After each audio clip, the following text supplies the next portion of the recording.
धुळे जिल्ह्यातील शिंदखेडा बसस्थानकावर शेतकऱ्याच्या कष्टाची कमाई काही क्षणात लंपास झाल्याची धक्कादायक घटना घडली आहे। सोमवारी सायंकाळी 5 वाजेच्या सुमारास ही घटना घडली। देगाव येथील शेतकरी गुमानसिंग केसरसिंग गिरासे यांनी कपाशी विक्रीतून मिळालेले 26,830 रुपये खिशात ठेवून शिरपूर पिंपळनेर बसमध्ये चढत असताना गर्दीचा फायदा घेत अज्ञात चोरट्यांनी त्यांच्या खिशावर डल्ला मारला।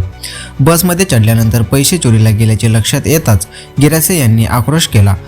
त्यांच्या हंबरड्याने बसस्थानकावर परिसरात एकच खळबळ उडाली। घटनेची माहिती मिळताच पोलिसांनी घटनास्थळी धाव घेत बस सुमारे अर्धा तास थांबवून तपासणी केली।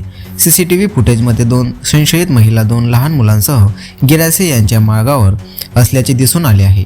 दरम्यान घामाचा पैसा डोळ्या देखत गेला, आता घरी काय तोंड दाखवू अशी हळहळ गिरासे यांनी व्यक्त केली आहे। पोलिसांकडून संशयितांचा शोध सुरू असून नागरिकांना गर्दीच्या ठिकाणी सतर्क राहण्याचे आवाहन करण्यात आले आहे। असेच नवनवीन अपडेट्ससाठी पाहत राहा खानदेश न्यूज बुक चॅनल।